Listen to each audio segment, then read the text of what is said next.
Tudo bem? Então a gente já está gravando aqui. Infelizmente vai sair aqui esse elemento, né, do PowerSoft. Vou tentar deixar um pouquinho aqui no canto para ele não sair. Vou aprovando aqui as novas solicitações de participação da webconferência. Se vocês quiserem ativar o microfone de vocês, tudo bem, tá? Para fazer qualquer apontamento, levantar uma dúvida, e aí a gente para e tenta interagir com vocês. Tudo bem? Eu vou tentar disponibilizar esse vídeo também lá na playlist lá da disciplina, tá? Lá no meu canal do YouTube. O objetivo aqui dessa webconferência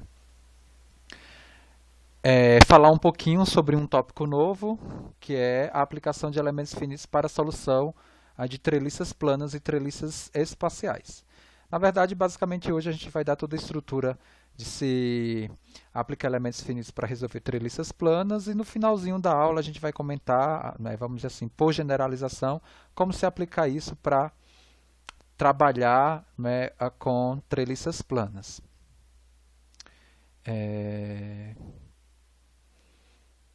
Alguém quer falar alguma coisa? Caio, que está se manifestando com o microfone? Não? Então, assim...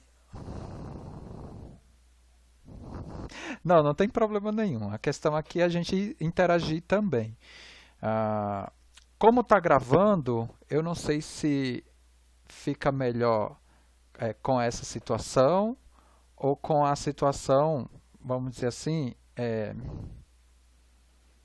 a situação, né, dessa forma aqui. O problema é que se eu coloco em tela cheia, eu começo a perder quem está pedindo solicitação para entrar, tá? E aí, como é que vocês conseguem enxergar? Conseguem enxergar bem ou não? Aí tem um bate-papo aqui que eu posso, né, interagir com vocês também.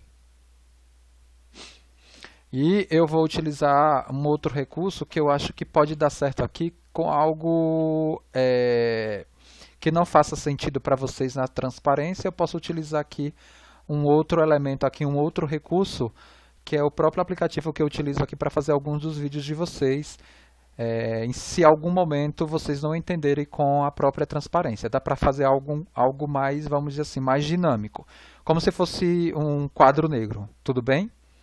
Então vamos lá.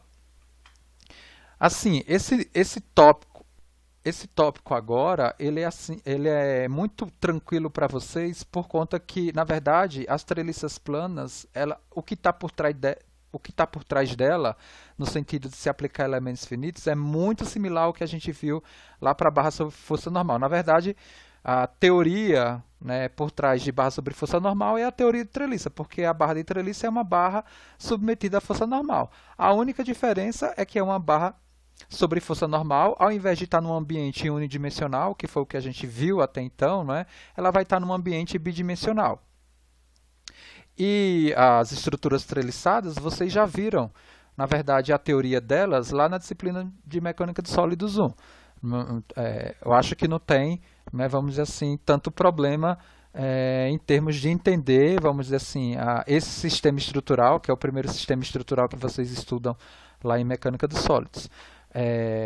A intenção aqui não é resolver essa treliça por aquelas metodologias que você estudou lá em Mecânica dos Sólidos, métodos nós ou método da seção, ou por uma metodologia que você também tem estudado na disciplina de técnicas de análise estrutural e projeto, quando dá análise de treliças hiperestáticas, tá? Porque métodos nós ou método da seção é apresentado lá em Mecânica dos Sólidos 1 por conta, né, da aplicação dessas metodologias para análise de treliças isostáticas. E métodos energéticos, possivelmente o professor apresentou para você quando da análise de treliças hiperestáticas. Aqui a gente aplica elementos finitos para resolver treliças isostáticas ou hiperestáticas.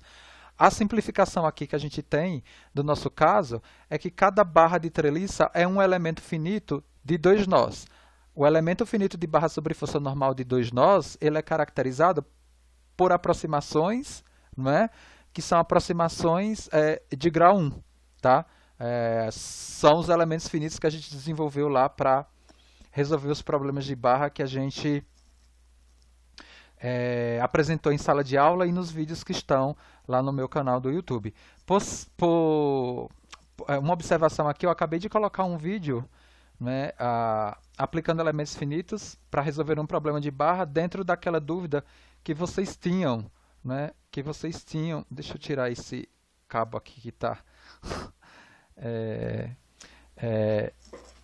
daquela dúvida que foi levantada na conferência anterior, algum aluno que perguntou sobre como se determinar, né, o deslocamento aproximado por meio das funções de elementos finitos em um ponto do domínio diferente dos pontos das coordenadas nodais, né? Então eu acabei de colocar esse vídeo lá no canal, no meu canal do YouTube, na playlist da disciplina, mostrando na verdade até foi um exemplo de prova, tá? Foi um exemplo de prova que eu tirei e para vocês observarem que a minha prova ela não é difícil, dentro do que eu já tinha comentado com vocês. Perfeito? Então vamos lá para o desenvolvimento do que a gente vai, né, apresentar na aula de hoje. Na verdade, cada elemento, né, cada barra de treliça, ela vai ser um elemento finito. Essas barras, possivelmente, elas estão no ambiente bidimensional.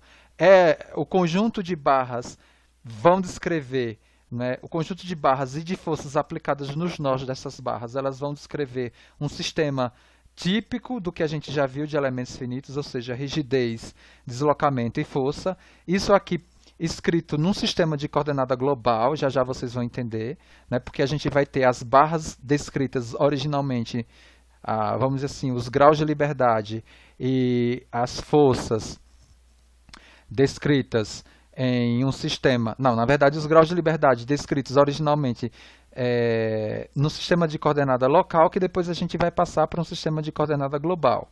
Por quê? Porque a gente vai precisar dos deslocamentos no sistema de coordenada global. E a intenção é mostrar, né, como a gente faz essa passagem, tá, do sistema de coordenada local para o sistema de coordenada global. Mas toda a teoria que está por trás aqui é aquela teoria de barra sobre força normal, simplesmente a gente está mudando essa barra, que originalmente estaria sobre a ótica de um único domínio, que no caso o que a gente fez de barra foi o domínio X, agora a gente parte para um domínio plano, um domínio que a gente agora vai denominar de XY. Olha só, como é que a gente faz isso? Então, na verdade, a gente poderia, num passo anterior a esse que está colocado, pegar a barra sobre força normal que a gente trabalhou no nosso problema original, de barra sobre força normal. Tá? Então, o problema de barra sobre força normal, originalmente, vamos pensar aqui que essas barras inclinadas elas estão associadas agora a um domínio, né, XY, tá? Um domínio plano XY. E, num passo anterior aqui, eu teria uma barra no domínio X, por exemplo. Aqui eu teria uma barrinha aqui, ó. Deixa eu aproveitar aqui e desenhar uma linha, né? Já que tem essa possibilidade aqui. Então eu tenho uma barra originalmente no domínio X, e ela teria um grau de liberdade nesse nó e um grau de liberdade nesse nó. Perfeito? Quem me dá a dimensão da matriz de rigidez para esse elemento finito com essa característica que eu acabei de falar? Qual seria a dimensão? Para funções, né, de aproximação aqui, de grau 1, né, claro, porque é um elemento finito de 2 nós. Tem outra pessoa aguardando aqui. Qual seria a dimensão original dessa matriz de rigidez do problema de barra sobre força normal nessa condição? Ninguém? Alguém respondeu aqui no bate-papo. Deixa eu abrir aqui. 2 por 2, perfeito. Isso mesmo, 2 por 2. Então, nessa condição aqui, né, ou seja, associando-se essa situação aqui original de dimensão única, né, x para esse elemento, eu tenho uma dimensão 2 por 2. A intenção agora é enxergar essa barra num domínio bidimensional, por exemplo, nessa condição aqui. Por quê? Porque agora a minha barra ela vai compor o sistema estrutural treliçado. E no sistema estrutural treliçado, o que você tem é um conjunto de barras conectadas pelos nós, e elas também podem ter essa configuração aqui inclinada em relação, por exemplo, a uma direção original x. Tudo bem? Então, nesse passo aqui, posterior a esse aqui dito, eu ainda continuo simplesmente com 2 graus de liberdade. Tudo bem? Então, nessa situação aqui, original, ela tem 2 graus de liberdade. Quando eu passo para a composição de capturar efeitos de deslocamento do sistema treliçado agora no bidimensional, eu obrigatoriamente preciso associar a cada um desses nós da barra de treliça um outro deslocamento na direção aqui transversal ao eixo da barra. Tá? Então, no sistema de coordenada local ainda, ou seja, no eixo e transversal ao eixo, eu estou associando agora um novo grau de liberdade por conta da disposição dessa barra num domínio bidimensional e essa treliça trabalhando, tá, num domínio bidimensional, ou seja, ela tendo deslocamento no espaço. Tudo bem? Então, se ela tem deslocamento no espaço, os nós de cada treliça, eles vão se deslocar tanto na direção x quanto na direção y. Diferentemente dessa situação aqui particular, onde a barra sempre ela tinha força aplicada no nó, ou, né, se a gente considerasse o peso próprio dela, uma carga uniformemente distribuída, ou seja, em todo o domínio da minha barra, ela só deslocaria nesse sentido aqui, né? Tá, mas como essa barra agora está inclinada e o carregamento de treliça, recuperando a teoria lá de treliça, ela só pode ser dada em nós do meu sistema estrutural treliçado, esse sistema bidimensional ele vai se deslocar bidimensionalmente, ou seja, os nós da minha estrutura vão se deslocar tanto na direção x quanto na direção y. Por isso, da composição, tá, do meu vetor de deslocamento agora com uma outra componente, ou seja, transversal à minha barra, ou seja, num sistema de coordenada local aqui, ou seja, que segue o eixo e perpendicular ao eixo, eu agora, em cada nó, eu vou ter 2 graus de liberdade. Tudo bem? Então, possivelmente, a minha barra de treliça, nesse viés aqui bidimensional, num sistema de coordenada local, ela passa para uma outra dimensão. Quem coloca aqui qual seria essa dimensão? Bom, eu saio de 1 grau para 2 por nó. Então, eu saio de uma dimensão 2 por 2 para uma dimensão o quê? Perfeito, 4 por 4. Já responderam aqui, 4 por 4. Como geralmente a gente vai buscar trabalhar os valores desse sistema, né? Na verdade, como a gente vai trabalhar com a solução desse problema, a solução em deslocamento, eu falo, desse problema no sistema XY, então eu vou buscar descrever, né, vamos dizer assim, meu vetor, não no sistema local de coordenadas do meu elemento finito, e sim no sistema de coordenada global, no sistema XY de coordenada global. Por isso, dessa outra passagem aqui, eu saio de um sistema de coordenada local para um sistema de coordenada global, simplesmente por uma condição de construir matriz de rigidez, vetor deslocamento incógnito e vetor de força, esse sistema todo descrito a partir do sistema de coordenada global do meu problema. Alguma dúvida, por enquanto, em relação a essa situação de passar do sistema de coordenada original que a gente viu, da nossa matriz de barra sobre força normal 2 por 2 para uma situação 4 por 4, descrita em coordenada local, para depois a descrição de coordenada global? Posso continuar? Tudo bem? Ok, gente? Vamos lá, então. Perfeito, Caio. Ok, Kelvin. Então vamos lá. Então como é que a gente faz essa passagem, né, da matriz? A matriz que eu falo é aquela EA sobre comprimento do elemento finito, né? 1 menos 1 menos 1 e 1. Essa matriz aí, que é a matriz de barra sobre força normal, é a que compõe, né, vamos dizer assim, a matriz do problema de barra de treliça também. Só que a gente vai sair dessa condição 2 por 2 para uma condição 4 por 4. Como é que a gente faz isso?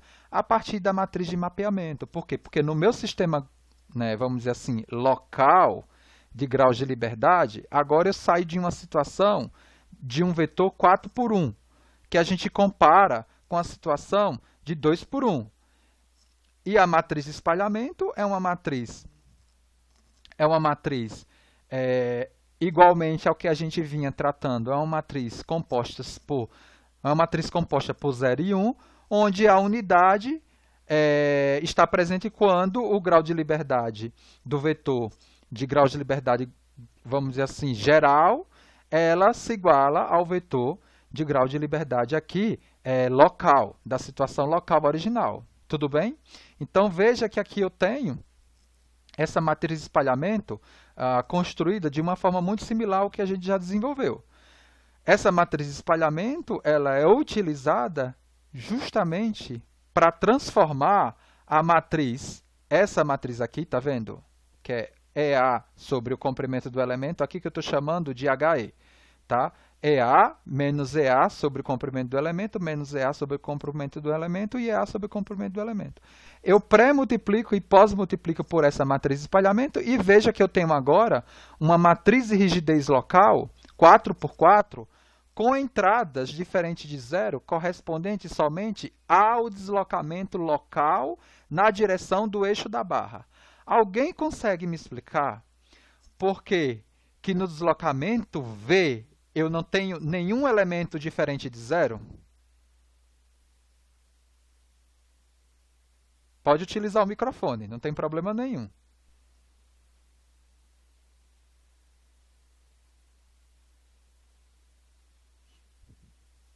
A resposta está na própria transparência. Se é barra sobre força normal, o que é que pode acontecer somente com ela? Localmente, se deslocar como? Em termos de deformação. Hein, gente? Só no eixo da barra. Transversalmente a ela, eu não posso ter deslocamento. Na verdade, eu não posso ter deformação, desculpa. O deslocamento ele vai existir. Só que um deslocamento sem estar associado a processos de deformação. Tá? A deformação aqui local, veja, localmente, ó, vamos voltar aqui, ó. Localmente, nessa barra, o que vai acontecer de deformação é só no eixo. Tá? Na direção transversal ao eixo, o que acontece é um movimento rígido, é um deslocamento rígido, sem deformação. Perfeito? Tudo bem? Então, perfeita a lógica, né, desse mapeamento, me dando essa condição de matriz de rigidez local somente com elementos diferentes de zero na posição do grau de liberdade associado ao eixo da barra. Ou seja, U1 local, V1 local é zero, U2 local, ok, eu tenho alguma coisa, V2 local, não tenho nada, ó. U1 local, ok, eu tenho alguma coisa diferente desse. V1 local, eu não tenho nada. U2, né, o deslocamento na direção do eixo da barra, né, na direção X' da barra, que eu vou chamar já já, eu tenho alguma coisa. Na outra direção, transversal a ela, eu não tenho nada. Tudo bem, gente? Perfeito. Eu estou pegando essa informação local e já já eu vou utilizar essa informação local para jogar no sistema de coordenada global. Vamos lá. Então, veja, eu fiz a matriz de rigidez, né?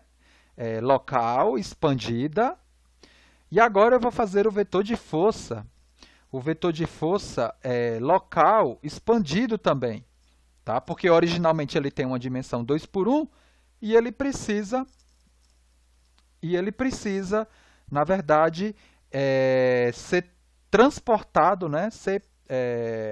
A dimensão dele ser transportada, mudada para uma dimensão 4 por 1. E por isso que eu coloco aqui a pré-multiplicação do vetor de força local pela matriz de espalhamento. Então, veja, originalmente, no nosso elemento mestre, a única condição de carregamento possível dentro do elemento era o quê? Era uma carga uniformemente distribuída que a gente denominou de quê? Nesse caso daqui, nos problemas que a gente vai estudar, de treliça, né, a gente não vai ter esse tipo de carregamento. A gente não vai considerar o peso próprio da treliça no seu viés lá de carga uniformemente distribuída. A gente já vai contemplar um possível peso próprio já distribuído nos nós. Então, para os problemas que geralmente a gente vai resolver, todos esses elementos aqui eles vão ser nulos. Mas eu estou deixando aqui, caso exista, não sei, pode existir aí um problema onde eu tenha uma força uniformemente distribuída no eixo da barra. A gente teria que compor essa situação local, né, original do problema de barra sobre força normal para um vetor de força no problema de barra treliçada. O que a gente vai trabalhar agora, igualmente à webconferência anterior, a gente está tendo um problema aqui com os índices gregos, né? Os índices que a gente tem aqui nas nossas fórmulas, representadas por letra grega, ele está dando um problemazinho aqui. Eu acho que aqui originalmente é um θ. A gente vai tratar essa questão aqui da matriz de transformação, porque a gente vai precisar, né, dessa transformação vetorial para, vamos dizer assim, mapear a informação local para global, porque na treliça geralmente a gente vai ter um sistema de coordenada global e nosso sistema KUF, dado por elementos finitos, ele vai ter que ser escrito em coordenadas coordenadas globais. E aí, essa transformação vetorial ela vem justamente para nos auxiliar nesse processo de gerar informação local para global. Então, eu estou aqui definindo justamente essa transformação aqui geral, ou seja, se eu tiver um vetor descrito no sistema de coordenada local L aqui, e eu quero essa informação levada por um sistema de coordenadas global, basta eu aplicar uma matriz de transformação para levar essa informação local para global. Essa matriz de transformação, a gente vai ver a cara dela agora. Como é que eu construo aqui esses elementos da matriz de transformação? Veja, eu tenho informações aqui no sistema local, x, y local, e eu quero levar para um sistema de coordenada global xy. Essa matriz T aqui, cada uma dessas entradas aqui, na verdade, é o cosseno, né, do ângulo que o eixo aqui, né, o eixo aqui global, faz com o eixo local. Né? Aqui, o eixo, né, global aqui é representado por um vetor de coordenadas, né, xy. E o eixo aqui local é representado por um sistema de coordenadas aqui, né? Por exemplo, aqui, porque coordenadas também são vetores, né? Eu posso ter qualquer tipo de vetor, vetor de força, coordenada e assim vai. Mas aqui eu estou associando as coordenadas, por exemplo, x local e y local. Aqui, por exemplo, eu estou dando o vetor de deslocamento, né? O vetor de deslocamento global, aqui, né? E o vetor de deslocamento local. Cada uma dessas entradas é justamente o cosseno do ângulo que o eixo global faz com o eixo local. Veja, e no sentido da transformação, que é o sentido aqui de x para y, ou seja, o sentido da regra da mão direita, né, de x para y, no sentido anti-horário. Então, qual é o ângulo, por exemplo, entre x e x'? Aqui eu chamei de θ. Tá? Essa letra aqui é θ. Então, é o cosseno de θ, por isso que está aqui.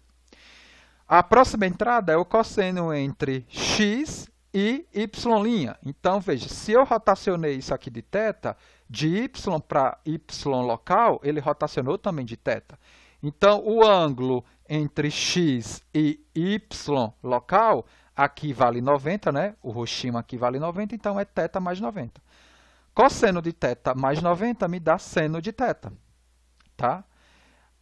As outras duas entradas, a mesma coisa. Então, eu tenho aqui o eixo global, y, e aqui eu tenho os dois eixos locais que eu vou comparar. Então, é do eixo y para o eixo x local. Então, é daqui até aqui, tá? No sentido da transformação.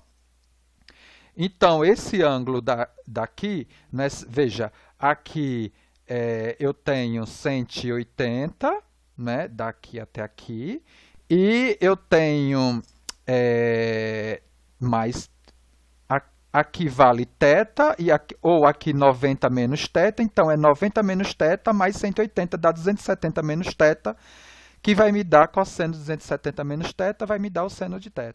E, finalmente, o y para o y', que é direto cosseno de θ. Eu vou tentar aqui ver, geralmente isso tem bastante dúvida, eu vou tentar utilizar uma outra estratégia que eu tinha apresentado para alguns alunos aqui antes dessa turma toda chegar. Deixa eu utilizar aqui rapidinho uma outra situação aqui. Só um instante. Eu vou espalhar aqui o meu... Aqui. Olha só.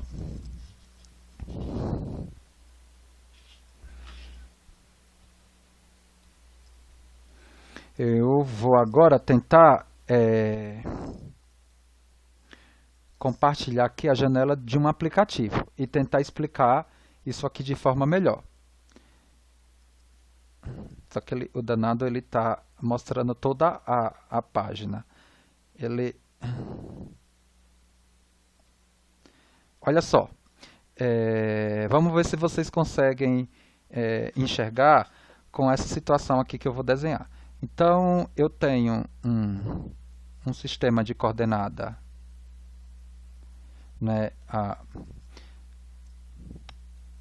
local, global, né, x, y. Tudo bem?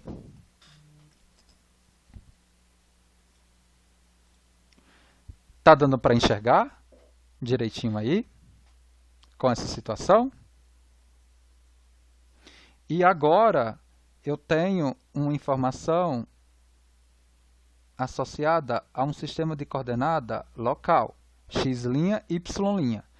E esses dois sistemas estão defasados de θ graus. Tudo bem, gente? Então, a intenção aqui é, na verdade, reforçar a estrutura da minha matriz de transformação. Veja, se eu tenho uma informação,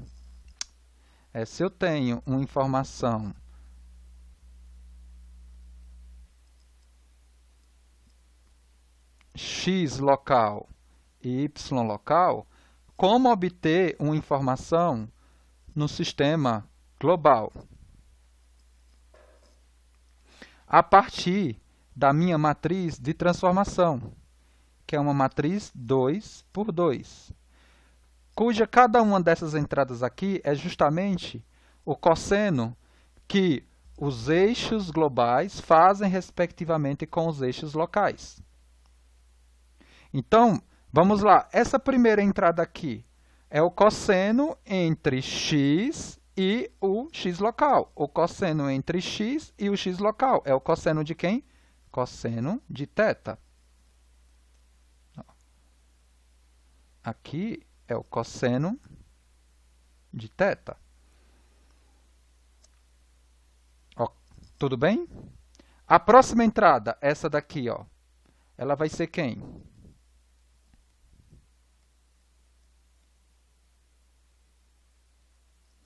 Ela vai ser, deixa eu só melhorar aqui. Ela vai ser o cosseno do x com o y local. Veja, é o cosseno desse ângulo daqui, ó. do x com o y local. Está aqui o y local.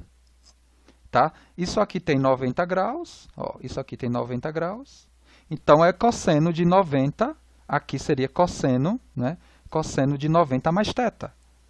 Né? Aqui, ó, cosseno de 90 mais θ. Esse ponto daqui seria cosseno de 90 mais θ. Né? Seria esse elemento daqui. Ok? E os outros dois elementos de forma igual. Então, eu vou ter que comparar esse eixo com o x e o y local e calcular o cosseno dele. Tá? Possivelmente, vocês viram isso em geometria analítica ou em álgebra linear, essa transformação, essa transformação vetorial. Tudo bem? Eu vou mudar agora, vou voltar aqui para a minha apresentação. Ficou mais claro? Como se construiu essa matriz aqui de transformação? Deixa eu ver lá no bate-papo, que vocês só estão falando pelo bate-papo. Tudo bem? Perfeito. Então, essa transformação, né, a gente vai aplicar agora no sentido de, bom, o que eu quero é sempre escrever o meu sistema KUF em coordenadas globais. E a partir de informação local, por meio dessa transformação, a gente vai levar essa informação local para global. É o que a gente vai descrever nos próximos slides. Então, o que a gente tem agora é justamente isso. Veja, a gente compõe aqui a transformação de graus de liberdade no viés elemental, agora para os 4 graus de liberdade, ou seja, é um vetor agora, né, que a gente tem por elemento 4 graus de liberdade, 2 em cada um dos nós, o 1 local, o V1 local, o U2 local e o V2 local, e esses graus de liberdade local agora descritos em coordenada global a partir da matriz de transformação que a gente acabou de fazer. Vale ressaltar aqui, ó, que essa transformação, a dual, ela vale. Veja, se eu tiver uma informação global e quiser uma local, basta eu pegar essa matriz aqui e transpor para, né, processar essa transformação aqui, né, vamos dizer assim, a inversa. Por quê? Porque essa matriz aqui ela tem uma propriedade, que a inversa dela é igual à transposta, tá? Vocês depois podem verificar isso daí. Mas aqui é só uma maneira de descrever, né, essa situação que a gente particularmente destacou que a gente iria desenvolver. A partir de uma informação local, levar essa informação para uma global a partir do sistema, a partir da matriz de transformação. Graus de liberdade e vetor de força. Tá? A gente processa nessa condição. Tudo bem? Tranquilo. Então, aqui eu só estou compactando a apresentação aqui. Essa barra e essas duas barras aqui é só para diferenciar vetor de matriz, tá? Então, uma barrinha significa vetor, duas barrinhas, uma matriz. E a matriz T que a gente está definindo é a matriz de transformação, no viés de, dado uma informação local, caracterizar uma informação global. As passagens que a gente vai fazer aqui agora é justamente naquela condição de a gente escrever a minha K, U, F, tudo em termos de elementos globais. Então, veja, o que foi que eu acabei de comentar com vocês? Da propriedade dessa matriz de transformação T. A matriz transposta ela é igual à inversa. Então, se eu pegar nessa transformação aqui e pré-multiplicar essa equação 8 pela matriz T transposta e pós-multiplicar pela matriz T transposta, eu não estou modificando nada. Como a matriz T transposta ela é igual à inversa, a inversa vezes ela mesma me dá a identidade. É justamente aquela transformação, né, que eu tinha comentado. Dada uma informação global para eu obter a informação local, basta eu transpor a matriz de transformação original anterior para compor essa transformação. Isso vale para o vetor deslocamento quanto para o vetor de força. É a mesma coisa. Por que que eu estou fazendo isso? Porque a gente vai sair da matriz do sistema KUF, originalmente aqui, escrito em termos de coordenada local. Veja, para depois a gente enxergar tudo isso escrito em termos de coordenada global. Quem é o meu vetor U local em termos de U global? Está aqui, ó. O meu U local em termos de U global é justamente a matriz T transposta vezes U global. E o meu F local é justamente quem? A T transposta vezes a F global. Então, eu simplesmente, nessas posições aqui, U local e F global, eu vou aplicar essa passagem aqui definida pela equação 11. Então, eu saio dessa situação aqui, ó. Deixa eu voltar. Eu saio dessa situação aqui, ó, para essa intermediária aqui. Então, a U local, na verdade, é quem? É a T transposta, o global, e o F local é quem? A T transposta vezes a F global. Bom, o que eu quero é uma apresentação KUF. Então, para eu ter essa apresentação KUF, eu preciso tirar essa T transposta aqui. Então, se eu pré-multiplicar essa expressão aqui por T e pré-multiplicar essa expressão por T, eu não estou mudando nada. Só que a T vezes a T transposta é a minha identidade, me gerando aqui o quê? Um vetor U global e um F global. Ou seja, a T pré-multiplicando a K local e pós-multiplicando pela T transposta, ela vai me dar a matriz K global. Então, a K global, na verdade, é a pré-multiplicação da K local pela transformação e pela pós-multiplicação da T transposta, me dando, não é, vamos dizer assim, essa matriz de rigidez de treliça escrito em coordenadas globais. Ela vai ser dada por quem? Por EA sobre o comprimento do elemento, e esse C e esse S aqui, respectivamente, são cossenos e senos relacionados à direção θ definido pela transformação. Gente, agora vamos parar. Já está quase terminando. Isso daqui é bem rápido. Lembra que eu falei que treliça a gente ia dar rapidinho? Olha só. O meu θ aqui eu defini como? Quem me explica? O θ foi definido como aqui? Pode ser por áudio, não tem problema nenhum. Ou aqui no bate-papo.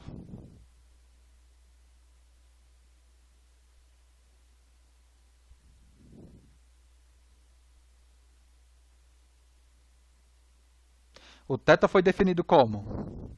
O ângulo entre o sistema original e o local, mas a rotação a gente pega, a transformação a gente pega no sentido horário ou anti-horário? Cada um desses θs ele foi pego em relação ao quê? Do x global para o local em que sentido? O sentido qual é? O sentido anti-horário, isso mesmo. Então, muito cuidado. Por quê? Porque esse sistema global aqui que foi definido,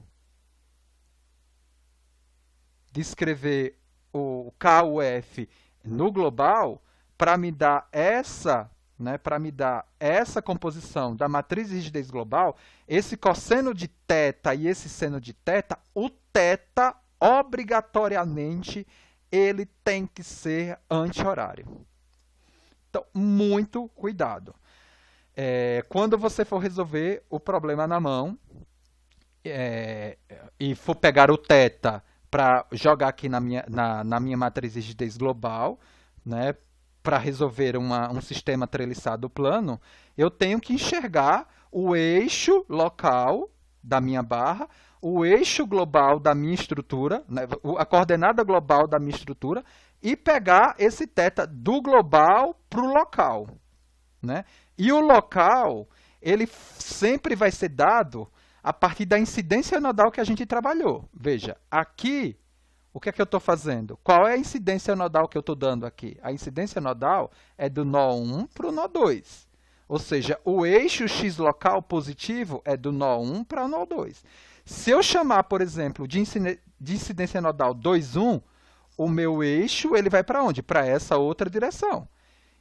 Então a gente tem que tomar muito cuidado com isso, tá? Por quê? Porque a incidência nodal que eu der vai mudar o θ que eu coloco lá na expressão da matriz de rigidez global, mas o resultado final não muda, porque eu não posso mudar a incidência nodal e o resultado final, em termos de deslocamento do meu problema, mudar. Não vai mudar, tá? Não vai mudar. Já já eu coloco aqui um exercício que está até no vídeo do YouTube. Eu vou puxar aqui um vídeo e eu vou deixar depois para vocês assistirem. Eu posso até, né, finalizar a aula, deixar a aula com vocês, depois cada um assistir o vídeo para não ficar maçante. E vocês observarem como é que a gente desenvolve a aplicação de elementos finitos para resolver treliça. Tudo bem? Então vamos avançar aqui um pouquinho. Então, geralmente, a sistemática que a gente faz para atacar um dado problema é essa daqui que eu estou descrevendo, particularmente para uma treliça aqui de duas barras. Numa situação como essa, né, de treliça, por exemplo, com 3 nós e 2 barras, eu vou ter 2 graus de liberdade por nó. Esse sistema específico treliçado, qual seria a dimensão da minha matriz de rigidez global do meu sistema? Não, Jaguerino já respondeu. 6 por 6, isso mesmo, antes da aplicação das condições de contorno. Perfeito. Né? Aqui eu não estou falando nada de aplicação de condição de contorno, aqui eu estou mostrando geralmente a estratégia que a gente utiliza para programar essas coisas. Possivelmente o programa em MATLAB, que eu já disponibilizei lá no site da disciplina, vai ter algo muito similar ao que a gente está discutindo aqui. Já vai estar programado lá, ou seja, já tem lá os arquivos de MATLAB para resolver treliça plana. Basicamente vai ter uma estrutura de programa com vários elementos do que a gente está colocando aqui em sala de aula.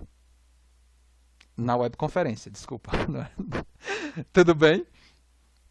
Então, olha só, eu tenho uma dimensão 6 por 6. E o que é que eu estou falando aqui? Eu estou colocando incidência nodal 1, 2, 3 aqui qualquer, e eu estou definindo aqui os elementos 1 e 2.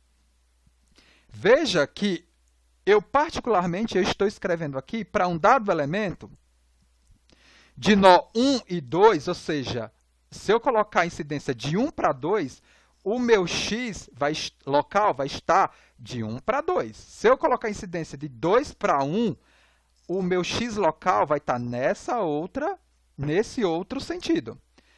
Aí eu estou colocando aqui coordenadas do nó 1 e coordenadas do nó 2. E aqui eu estou colocando, né, esses elementos aqui, né, esse comprimento aqui, né, na direção x e esse comprimento na direção y. Ou seja, a diferença de coordenadas na direção x entre os nós 1 e 2 vai me dar justamente esse comprimento aqui na direção x, e a diferença das coordenadas na direção y vai me dar esse comprimento aqui na direção y. Por quê? Porque eu preciso do comprimento do elemento finito. Veja que nessa situação aqui, ó, veja que eu preciso do HE, né, do comprimento do elemento finito. Então, o comprimento do elemento finito, ele pode sair, né, por Pitágoras, né, fácil, né? É isso daqui ao quadrado mais isso daqui ao quadrado raiz. Então, eu já tenho o HE necessário para compor essa matriz de rigidez global com essa cara daqui. O EA da barra eu vou ter, porque, na verdade, cada elemento de barra de treliça, ele obrigatoriamente precisa ter um EA constante. Tá? Se tiver um elemento de barra de treliça com variação, né, de rigidez, eu vou ter que utilizar 2 elementos finitos ali, obrigatoriamente, como a gente já vem fazendo no problema de barra sobre força normal. Não é o caso, é uma situação aqui hipotética que eu destaquei. E a intenção aqui é calcular o cosseno de θ e o seno de θ a partir desse mapeamentozinho aqui que eu defini, ó. Veja, o seno de θ e o cosseno de θ, ele sai fácil por aqui. O seno de θ, ele vai ser quem? É essa diferença sobre o comprimento do... Na verdade, é isso, o seno, né? O seno é esse cateto sobre essa hipotenusa. E o cosseno de θ é justamente esse outro cateto aqui sobre a hipotenusa. Com esses elementos eu consigo definir, né, o alfa e o θ. Só tomando cuidado, né? Só tomando cuidado da incidência nodal que eu der, porque a incidência nodal que eu der, se eu não utilizar essa estratégia, se eu for pegar o ângulo direto, eu preciso, né, ter em mente isso. Qual ângulo eu vou pegar? Calculando o ângulo direto por esse mapeamento aqui, eu não vou ter problema. Eu vou calcular o ângulo sempre correto. Tudo bem? Então, ele aqui me dá uma técnica para a montagem da matriz de rigidez global, né? A partir das situações de informação local dos elementos finitos. Isso a gente já viu, que é a partir da matriz de mapeamento.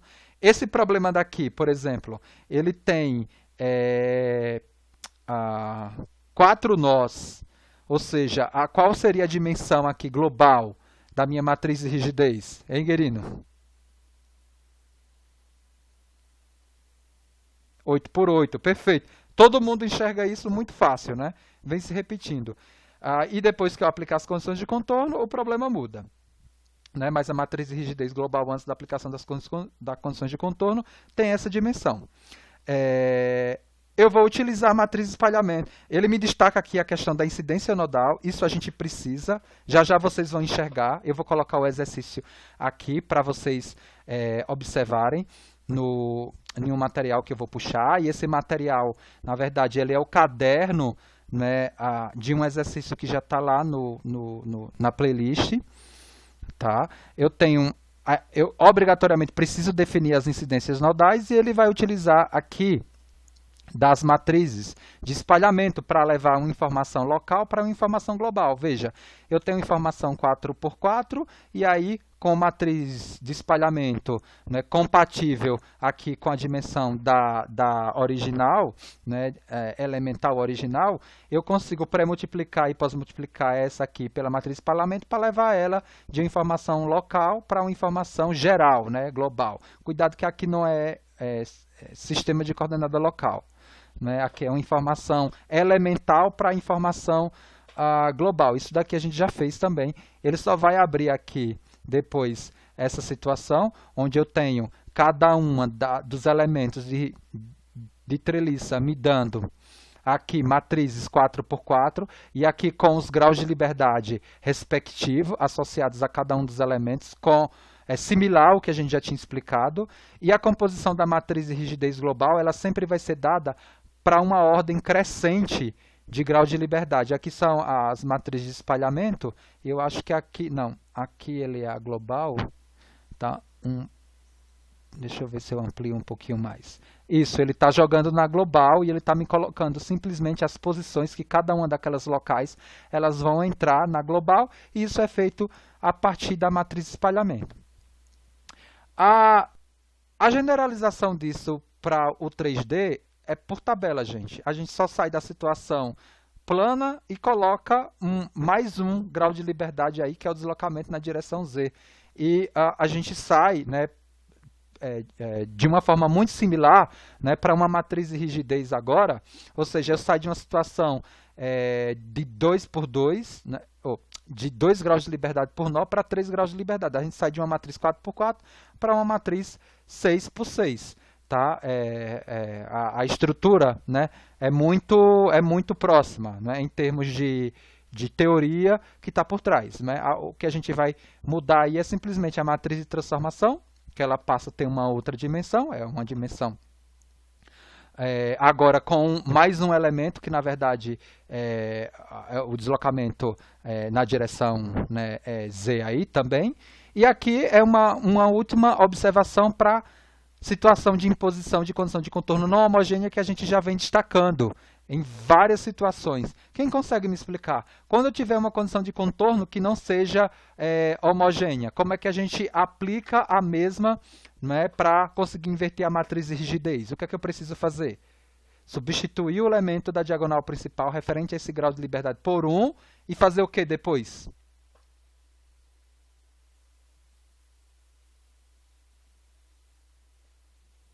O Murilo vai responder, o Murilo está digitando. A gente precisa fazer o quê?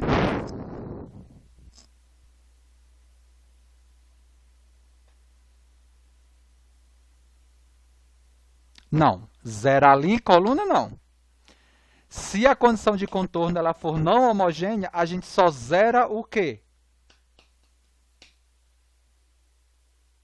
Só zera a linha somente, isso mesmo, a gente só zera a linha, a coluna ela não pode ser zerada e na posição do vetor de força coloca a respectiva condição de contorno.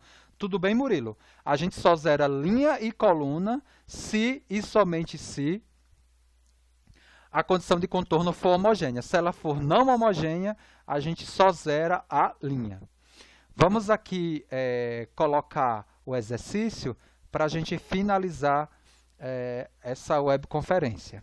Depois eu vou disponibilizar essa webconferência lá na playlist também da disciplina. Eu acho que é...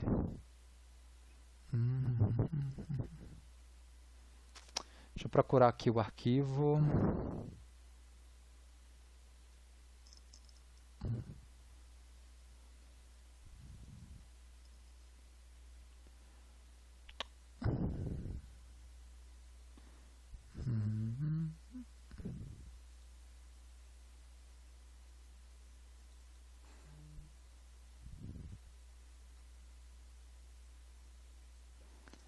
Deixa eu abrir aqui e ver se...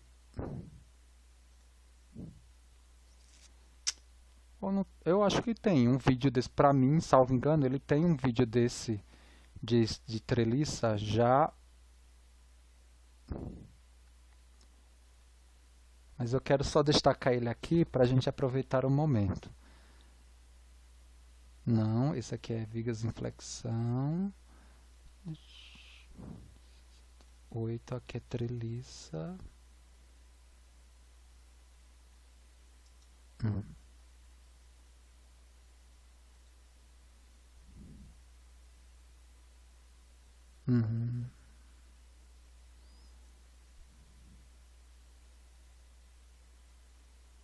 Tá, perfeito.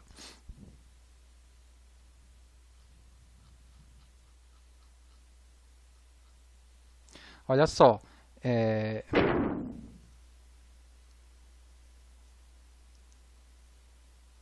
esse exercício daqui eu vou apresentá-lo de forma estática. Eu depois vou colocá-lo também no site da disciplina, ele e o arquivo do SMS dele, porque ele foi desenvolvido no SMS para a gente, na verdade, poder fazer as coisas de forma mais rápida, porque se eu fosse fazer esse exercício aqui na mão, a gente não ia conseguir sair daqui hoje, tá? Então, ele mudou. Deixa eu agora ver se amplio aqui.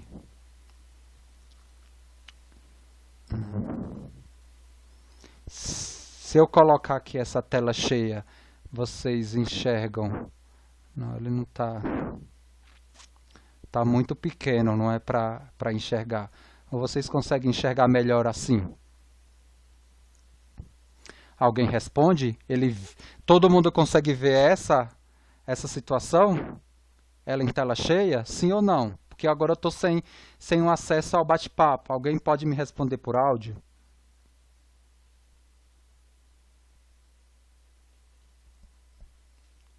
Hein, gente?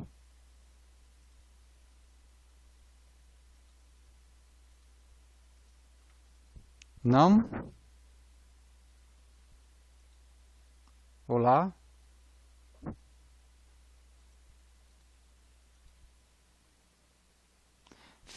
Todo mundo consegue ver em tela cheia. É isso? Perfeito. Obrigado, Guerino. Vou colocar novamente em tela cheia, que aí fica melhor para vocês. Deixa ele voltar aqui. Então, o objetivo aqui do exercício foi resolver essa treliça de 2 barras e 3 nós, elas duas engastadas no nó 1 e no nó 3. Primeira pergunta, essa treliça é isostática ou uma treliça hiperestática?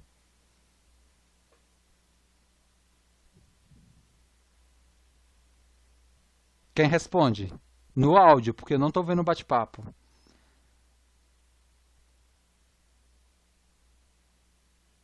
Ela é uma treliça o quê, gente? Ela é uma treliça hiperestática externamente e isostática internamente, tá? Hiperestática externamente por quê? Porque eu tenho 4 reações de apoio aqui e por equilíbrio eu não consigo resolver externamente. E ela é isostática internamente porque eu só tenho 2 barras internamente. Eu posso descobrir as forças internas na barra 1 e na barra 2 simplesmente utilizando o método dos nós, isolando o nó 2 e calculando. Mas esse não é o objetivo. O objetivo aqui é aplicar elementos finitos para resolver esse problema. Então, a situação que está aqui apresentada é uma situação que leva em conta aquele mapeamento que eu mostrei, né, na parte teórica.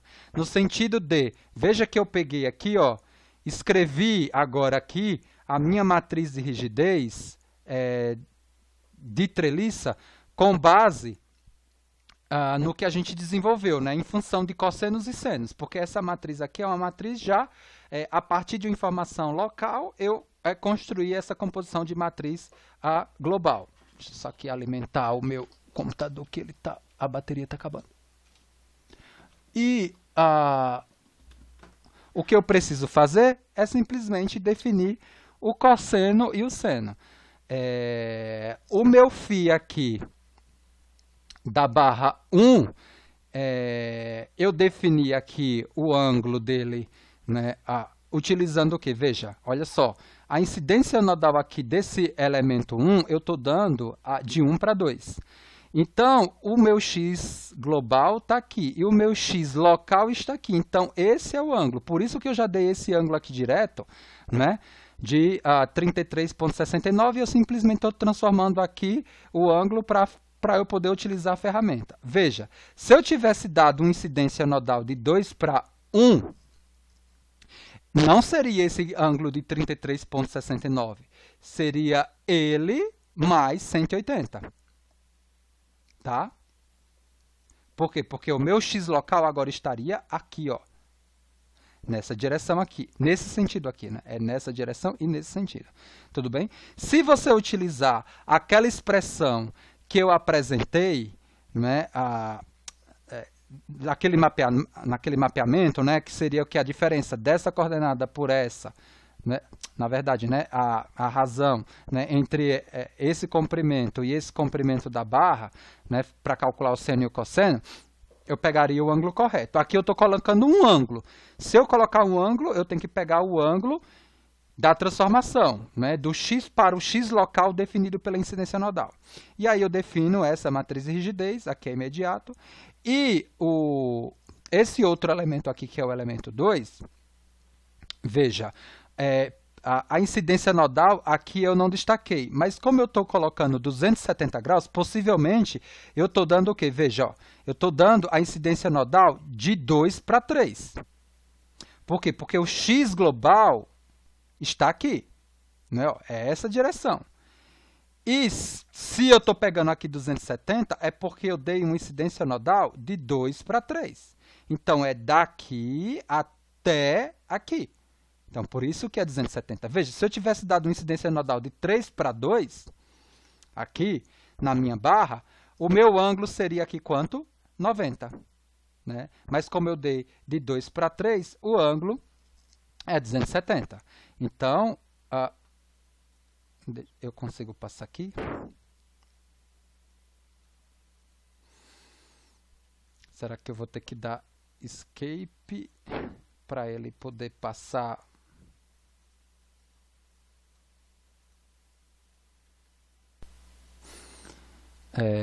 Próximo slide. Agora eu vou colocar de novo aqui. Olha só. Aí eu tenho, né, a matriz de rigidez K2 agora, com ela calculada. Aí eu vou pegar o quê? Construir a matriz de espalhamento relacionada ao primeiro elemento e ao segundo elemento. Aqui a matriz de rigidez, veja, para esse problema, eu tenho, na verdade, são 3 nós, ela vai ser uma matriz 6 por 6, veja que aqui eu tenho 1, 2, 3, 4, 5, 6, 6 por 4, isso mesmo. Eu vou ter uma matriz 6 por 6. Veja, aqui eu repeti a matriz, porque o documento, a última linha ficou fora, né, no documento aqui. Aí eu repeti aqui. Isso aqui antes da aplicação das condições de contorno. Eu estou colocando aqui os vetores de força, né, elemental de cada um. dos elementos também. Deixa eu passar aqui para o slide 3. Deixa eu ampliar agora.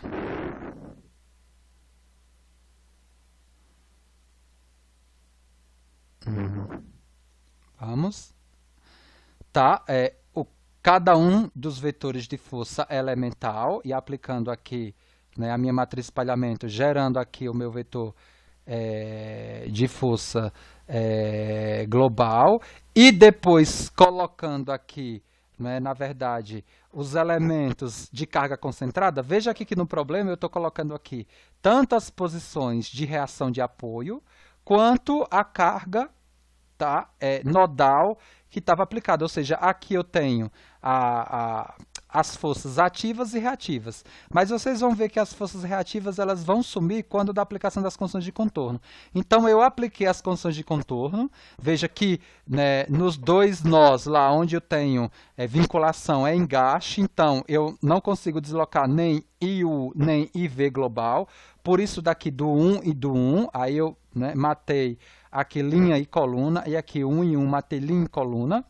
Agora, eu consigo inverter, multiplico pelo vetor de força e encontro aqui o meu vetor incógnito de deslocamento, né? 1, 2, 3, 4, 5, 6 elementos.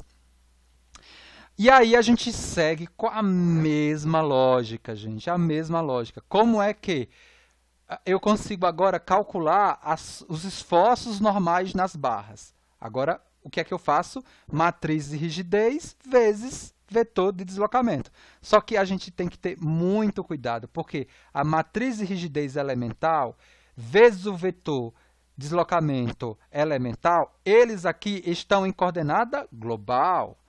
E aí eu preciso transformar em coordenada local para eu pegar aqui, aí eu tenho uma transformação aqui em coordenada local, para eu pegar aqui, na verdade, a força, né, normal, a minha barra. Veja que o que eu tenho aqui em coordenada local, o único elemento aqui, vamos dizer assim, diferente de zero, é o elemento associado à coordenada, né, ao grau de liberdade, né, que segue o eixo da barra, né, não transversal à barra. Veja que transversal à barra está me dando zero, que era o que a gente já sabia.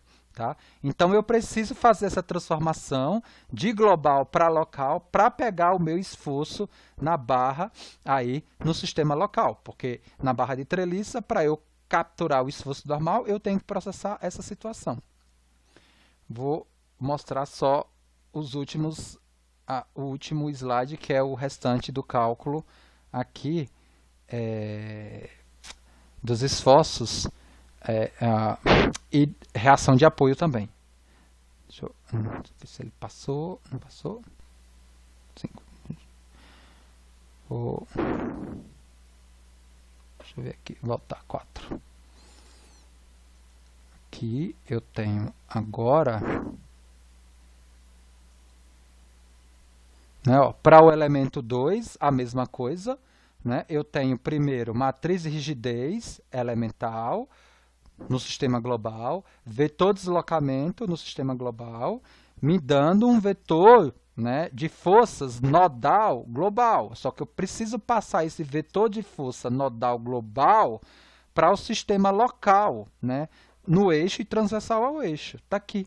Né? E aí eu consigo enxergar quais barras estão tracionadas e quais barras estão comprimidas. A única coisa que eu preciso fazer agora é simplesmente calcular as reações de apoio. As reações de apoio, como é que eu faço? Eu pego a minha matriz de rigidez antes da aplicação das condições de contorno, multiplico pelo meu vetor de deslocamento incógnito calculado e diminuo do vetor de forças ativas, obtendo assim o vetor de forças reativas, que eu acho que está no próximo slide, tá? Que está aqui. A gente tem, né, quase 1 hora, se quiser, ainda para conversar. E aí eu abro esse espaço agora para que vocês possam tirar dúvidas. Ou, né, a gente acaba... Esse é o vetor de força reativa do meu problema. Veja, os elementos não nulos são os elementos, basicamente, onde a gente tem reação de apoio, a menos que a própria reação dê zero, né? Que é o caso aqui. Eu acho que tem uma reação que dá zero, tá? que é essa reação aqui. Mas aí a gente tem, né, 2 e 3 reações não nulas, tá? Que equilibram aí a minha estrutura, né, treliçada apresentada.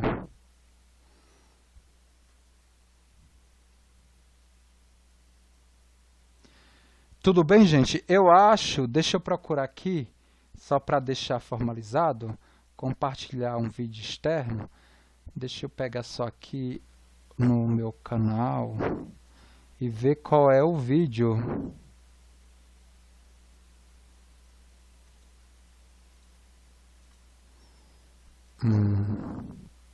Deixa eu pegar aqui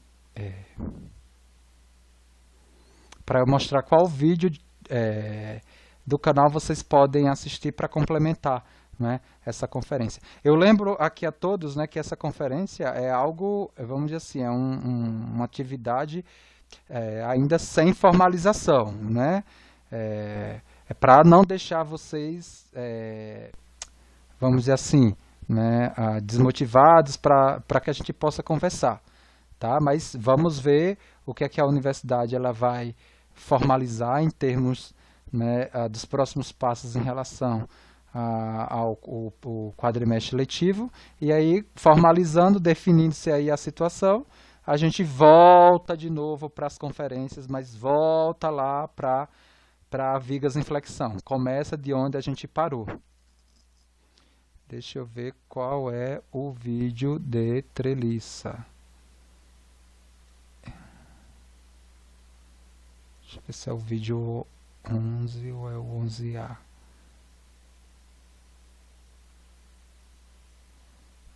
Não, aqui é viga.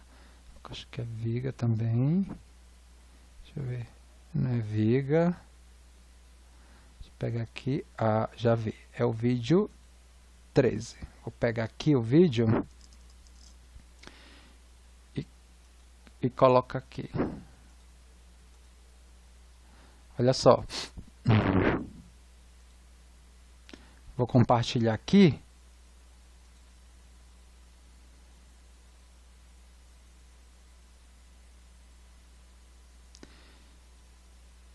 Veja, é um vídeo de 40 minutos, né? Tá, eu não vou...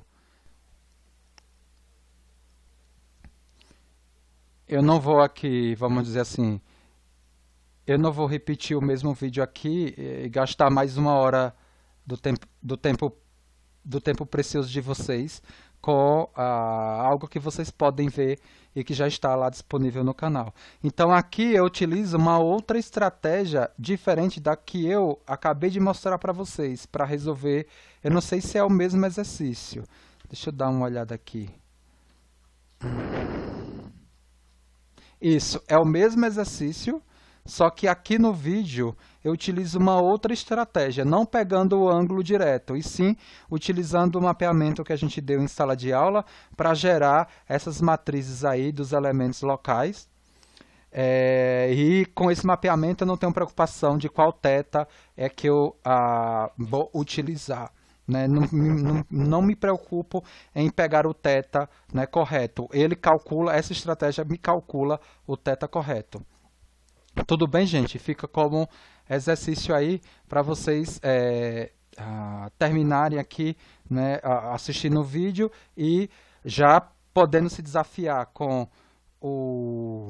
os arquivos de MATLAB que eu coloquei e com a própria lista de exercício, pegando o arquivo de MATLAB lá, que já tem, vamos dizer assim, a estrutura de um programa para se resolver treliças planas e utilizar esse programa para resolver os exercícios da lista. Vocês estão vendo que para resolver qualquer treliça, mesmo que seja com poucas barras e poucos nós, demanda bastante, vamos dizer assim, esforço manual. Então, esquece, vai ter que automatizar essas contas, não tem como, tem que utilizar o computador, tem que utilizar uma ferramenta para automatização. Tudo bem, gente? Perfeito? Vocês querem perguntar alguma coisa em relação às listas da primeira prova ou alguma coisa sobre essa aula?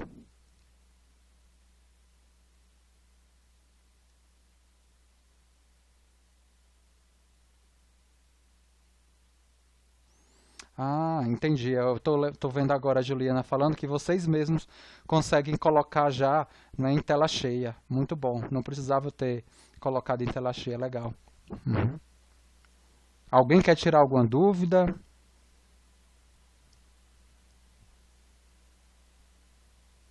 Não, gente?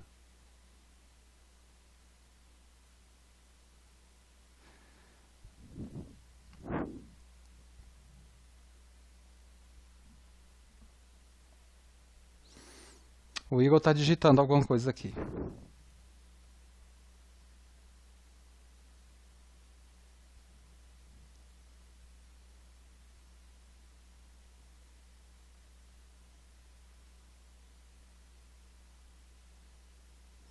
Ah. Eu vou tentar, Guerino, mexer um pouco mais na ferramenta para não ficar perdido aqui, né? Por isso que essas aulas teste aqui são importantes para que quando a gente vai fazer a coisa de forma oficial, a gente não, não ter esse tipo de problema. Perfeito, como o Guerino colocou, eu estou mantendo o atendimento, né, nas segundas e quartas-feiras, das 6 às 7 horas. Vocês, né, podem me contactar por WhatsApp ou por, né, Skype, não tem problema nenhum. Tá? Esse tópico aqui é um tópico que vocês têm, vamos dizer assim, plena condições de ter estudado sozinho sem interferência minha alguma, com o material que já foi disponibilizado no canal da disciplina, com o que a gente já viu, dava para ter estudado já sozinho. Mas a gente vem aqui tentar reforçar alguns pontos para diminuir o máximo de dúvida possível. Murilo, assim, você pode até tentar resolver manualmente, mas eu não recomendo. A intenção é que você faça tudo aplicando já um programa, uma automatização de contas. Né? Por quê? Porque você vai ver que se você for fazer manual, você vai demorar muito para fazer. Porque imagine você gerar a solução por elementos finitos, gerar a solução exata quando ela existir, entendeu? A intenção é você fazer tudo utilizando elementos finitos.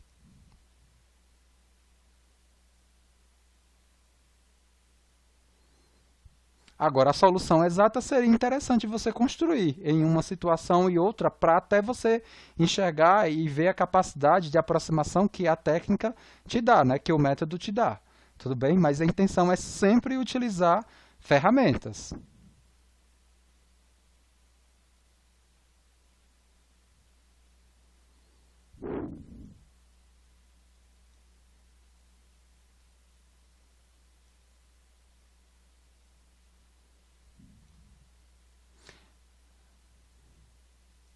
Luísa, tudo bem? Júlio, Juliana, como é que vocês estão na primeira lista, nas primeiras listas? Vocês trocaram bastante informação? Tá tudo tranquilo?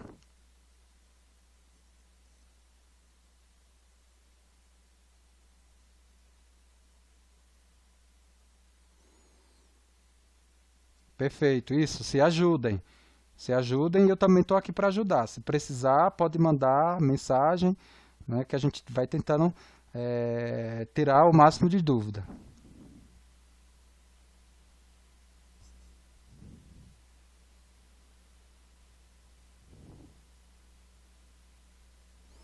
Então, na próxima quinta-feira, o que eu posso fazer é tentar fazer uma webconferência com um material sobre treliça, de tal forma que eu consiga desenvolver alguma coisa muito similar ao que eu fiz nos vídeos, passo a passo. Não sei, né? Ou a gente pode decidir em conjunto, né? Eu posso ainda parar, como não tem nada oficial, para eu não estar adiantando demais, ou eu posso fazer na aula de quinta-feira, na webconferência de quinta-feira, um exercício de viga e um exercício de treliça. O que é que vocês acham?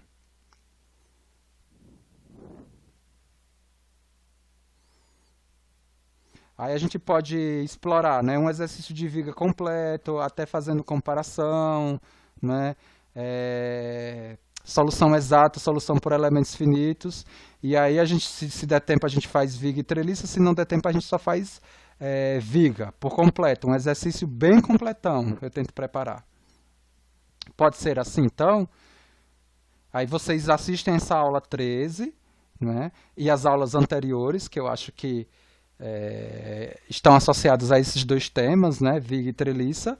E aí na quinta-feira, na webconferência, vai ser só exercício, né? A gente faz só exercício, tá?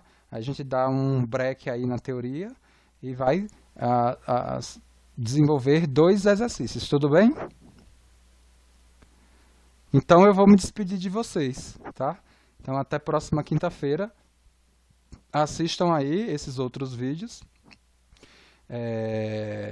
do canal. Um bom descanso e quinta-feira a gente se vê novamente, tá?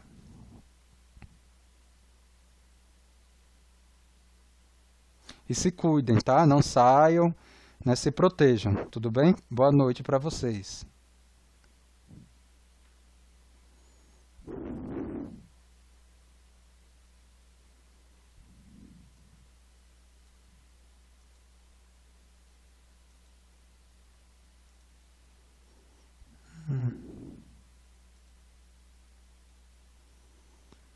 Boa noite, boa noite.